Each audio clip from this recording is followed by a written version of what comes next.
Hey, what's up everybody? I hope you're all having a great day out there. I just want to thank you as always for stopping by the channel. You guys are awesome. Today we're going to talk about Godzilla, King of the Monsters. It's coming to theaters this weekend. It's directed by Michael Dougherty. It also stars Vera Farmiga, Millie Bobby Brown, Kyle Chandler, and a collection of other recognizable faces. This is the sequel to 2014's Godzilla. It's also set in the same world as Kong Skull Island. So let's get into this third film in this growing monster universe and talk about the good, the not so good, and the final verdict on if it's worth your theater ticket. Now, the primary issue amongst many with the last film from Gareth Edwards in 2014 was that there simply wasn't enough Godzilla in it. I actually thought the story itself and the performances were all very entertaining. I didn't mind the movie. I will admit I did miss seeing the famous monster as much as I would have liked, but the routine Jaws-like teases didn't really bother me as much as they did others. This movie, without question, gives Godzilla in all his glory to the audiences, and that's why, despite some of its shortcomings, this was a solid summer popcorn movie as well as a very capable rendition of Godzilla. It added some nuances to the character but also paid homages to the versions of the past, and I really appreciated that. However, Godzilla was not alone in this sequel. This one also promised us the unveiling of Rodan, Mothra, as well as King Ghidorah, and visually it was a feast for the eyes, I gotta admit. I mean, seeing all these classic monsters on the big screen with just the capability of today's technology and through the artistic eye of Dougherty behind the camera was just a sight to see. I mean, the spectacle, the intensity, the heated emotion was all delivered through some climactic set pieces that I really think are the definition of summer destruction at the theaters. I mean, many of the sequences were visually stunning and just loaded with violence, but there was also kind of an elegance and an artistry to the scenes, and I think both Dougherty and cinematographer Lawrence Sher should be really commended for just crafting a beautiful film. And this one does not skimp out on the visual appeal either, as monsters are routinely just destroying things or cities or fighting one another or getting their big theatrical introductions, and I thought this gave the storyline frequent splashes of suspense that does keep the engagement level up while you're watching. And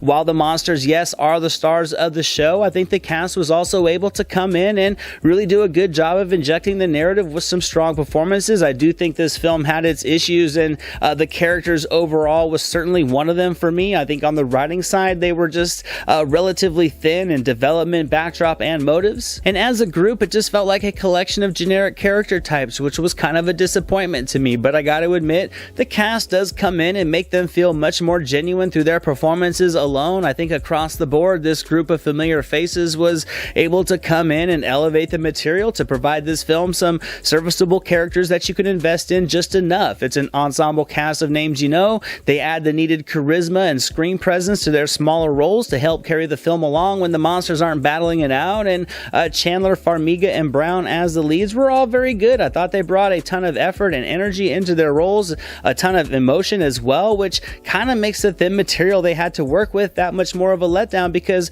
I thought they could have brought this film a lot of heart if they had the potential to do so. Because without going into any spoilers, I will just say that I found this storyline to be surprisingly formulaic, and I felt some of the character motives to be on the contrived side for the sake of just plot convenience, and this ultimately hindered me from being able to get fully engaged in this movie beyond just the visual enchantment of it all. The characters that I was able to connect with were just the plug and play types that were just simply elevated by better performances.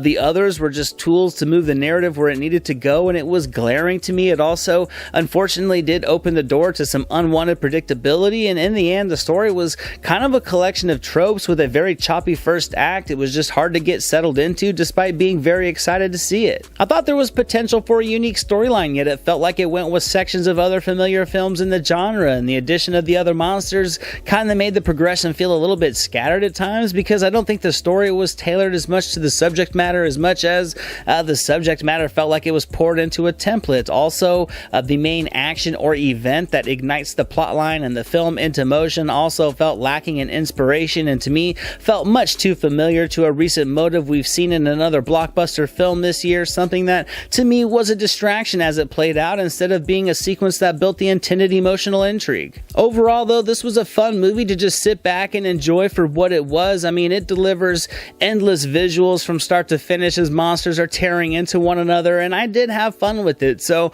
I gotta give Godzilla, King of the Monsters 70% on the entertainment meter, other than a story that was lacking some ambition. I felt the musical score was not as intense as it could have been, despite some strong splashes of excellence here and there. I also felt some of the action sequences were a little bit messy to the eye. I think the darkness, the chaotic fighting, added with some weather effects, kind of just cluttered the screen at times. But regardless, it's definitely a fun watch in the theater on the big screen. Now for today's My Silver Screen recommendations, I'm going to be selecting, of course, Godzilla 1985, one of my personal favorites, the original Godzilla from 1954, and Harry and the Hendersons for those who want a lovable monster movie without all the gore.